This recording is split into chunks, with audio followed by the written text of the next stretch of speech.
beautiful intuitive people, my name is Melissa, and today I'm going to tell you guys a very creepy Christmas story about a possessed gingerbread cookie. So I don't know if you guys watched my previous video of the Christmas Killing Floor gameplay video that I did, but I talked briefly in that video about this possessed gingerbread cookie story that I was going to tell for Christmas, and I talked a little bit about where I got my inspiration from for this story. But for those of you who didn't watch the video, I will give you a quick recap on where I got my inspiration from for this story. It's a story that I completely came up with on my own. Of course, it's inspired by different tales, of course. My biggest inspiration was Shrek the Second, like Mongo, the gigantic gingerbread cookie, because it's like cookies that came alive. Because I always thought like Pinocchio was like, a possessed doll. It makes your childhood a lot scarier if you think about it like that. So I was just sitting one day thinking about a few concepts that would make really good horror films. And I do indeed think this would be a really great horror film. I really wish that I could make the story into a short film over on my other channel, Lissa's Effects and Short Films by Melissa. But unfortunately, all of my short films over there are done with zero budget, and unfortunately a short film like this would require a lot of finances to pull off, even as a short film, because it would require a really big set because it takes place in a different time era. Of course, the costumes, the cast, and also it would require a whole lot of CGI to pull this off correctly. So since I can't turn this into a short film myself, I decided to tell you guys this story for a Christmas special. But you guys can go check out my other channel where I post occasional SFX and short films. I don't post a ton over there, but I do have a couple of short films, mostly horror, and I also do the occasional mental health awareness short film. There's also a dark comedy on there, so you guys can definitely go check that out if you're interested. I will put all of the links down in the description as usual. So I really hope I can paint a really good mental picture for you guys. I will add some pictures as I tell the story to get you guys a little bit more immersed in the story that I'm telling. But I really hope you guys enjoy the story. Buckle up and enjoy. Once upon a time, long, long ago, there was a fairy king, and he lived in peace with humans. There was an old village at the edge of the forest, and the fairy king made an alliance with the humans to help grow their crops as long as they promised to keep the forest intact and not get greedy with their harvests. And things were going perfectly, or so it seemed. But unfortunately, time passed. And as time passed, the humans grew more hungry, more greedy, and eventually the alliance between the fairies and the humans were broken. So in a blood-boiling rage, the fairy king and his queen decided to wage a war on the humans to teach them a lesson to not be greedy. So they prepared for war, and so they fought valiantly in the war. Many humans were killed, but the fairies were almost wiped out completely. And with the fairy king's last breath, he put a curse on that town and vowed to one day return to finish what he started. And a bright blue light filled the night sky and shot up into a tree nearby the village. Lots of time passed since a lot of people forgot about the war and people just moved on with their lives. Many years later, the town grew to power once more, and in this village lived a very kind-hearted baker who was renowned for his gingerbread delights and pastries that he always baked and sold with a smile to bring joy to all the people in the village. One day, this baker was chopping for some firewood, and he stumbled upon the tree that embodied the soul of the fairy king from long ago. He chopped down the tree for firewood. So with the firewood ready in the oven, he was baking his prized cookie this cookie was to be sat in his windowsill for the festive season to bring in joy for all the people in the village. It was to be the prize, the crowning jewel of what he was to bake that year, the fruits of his labor, so to speak. So the baker baked the perfect gingerbread cookie for a display in his windowsill.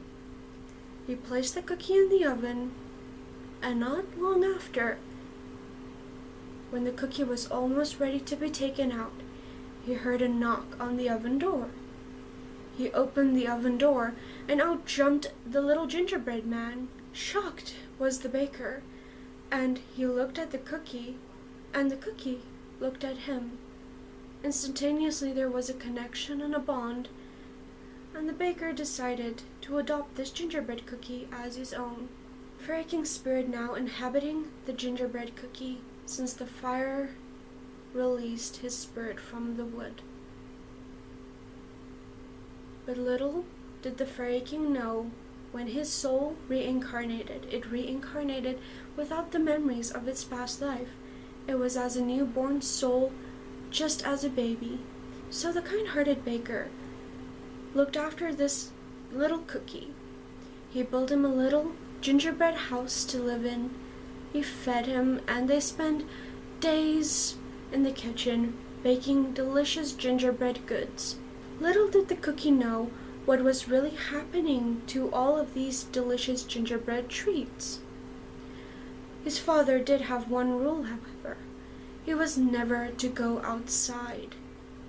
But as children do, the cookie grew curious, and one day he snuck outside to take a peek because he wanted to know what the town is like, and he wanted to see the joy that all of these gingerbread baked goods brought to the town that he was told by his papa. So he ventured off on his little adventure. Near a well he saw a little boy eating a gingerbread cookie. He was shocked and in disbelief. How could eating a gingerbread cookie bring anyone joy? He thought they were just adopting these cookies, and he was furious and in a rage. He rushed over to the little boy, and the little boy fell and cracked his head open on a stone. The gingerbread cookie absorbed the little boy's spirit and increased in size. Now the gingerbread cookie was no more a little cookie. He was now the size of a little boy. Soon after, the little boy's parents came looking for him, and so too did he absorb the souls of both of the parents of this little boy. And the cookie, with each life taken, grew and increased in size. The town noted of this giant cookie, and they grew curious as to why there was a giant cookie terrorizing their town. So they all marched off to the baker to inquire about the information and whereabouts of this cookie monster. So since the baker felt that this cookie was his son, he was not willing to give up the location, nor did he even know the location of where his son was. But he just nodded his head, said he didn't know, and off did all the villagers go.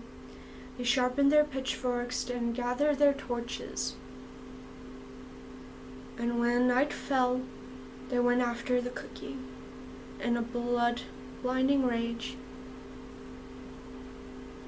They chased the cookie down, and the cookie plundered the villagers. Like I said, with each life taken, the cookie grew and increased in size. The villagers started losing, but all hope wasn't lost. It started raining, and with the rain pouring, the cookie got soggy. He fell over, and the villagers pillaged the cookie, taking bites out of him, started eating him alive, and picking him apart. So with the villagers now at peace that the cookie was dead, went back to their village to enjoy the festive season, and they thought it was over. The baker cried and cried, but wait, what was that? He heard a little noise, coming from the back door. He went to investigate, and lo and behold, was his little gingerbread cookie son waiting for him, with no memory of what had passed. His innocence was preserved in the gigantic cookie that crawled his way out when the villagers destroyed him, and now he was once again a newborn. And the Fairy King still hasn't had his revenge on humans. This time the baker is even more determined to keep his son safe, so that no harm might befall his beloved gingerbread son, for he so longed for his son since his wife's passing, and he always wanted a son, and now that he has one, he will keep his son safe and close to his heart, and make sure that no harm befalls him. So he hid his gingerbread cookie son, and the villagers never knew that the cookie that they feared so much was still at large. So during the festive season, the villagers came in and bought all their gingerbread delights and went about their day. And so, happily ever after they lived, or so they thought. So the end? Not the end? We'll see. There might be room for a sequel. I tried writing this in a way that there might be a sequel. So I told the story off by head. So, there's room for changes, there's room for improvement, and definitely room for a sequel. So let me know what you guys thought about this story. I hope it didn't creep you guys out too much. It's not necessarily that scary, but I think with the correct CGI, this would be an amazing story. Like I said, I got most of my inspiration from Shrek the Second, but I also took some initial inspiration from the original fairy tale of the gingerbread cookie, obviously. The cookie that came alive and ran away. It's like, run as fast as you can't catch me, I'm the gingerbread man. I think that will also be fun if this cookie had like a catchphrase like that. Let me know down in the comments what would be a good catchphrase for him to say when he's pillaging the town. Perhaps something like, run as fast as you can't outrun me, I'm the gingerbread man. So let me know what you guys think down in the comments. I would love to know your thoughts on this, and I really hope you guys enjoyed this story. I had a little bit of fairy magic to it because I thought just a story about a cookie would be a little a little bland. I wanted to add some spice. I was like, what would be cool? I like fairies. Let's do fairies. So it's a really interesting mix, but I think it's a really good preface for a story. So let me know what you guys think. Happy holidays, guys. I really hope you guys have an amazing festive season and a blessed new year. May the new year bring you all of the delights and blessings that your heart could possibly desire. I'll see you guys in the next video. Bye, guys.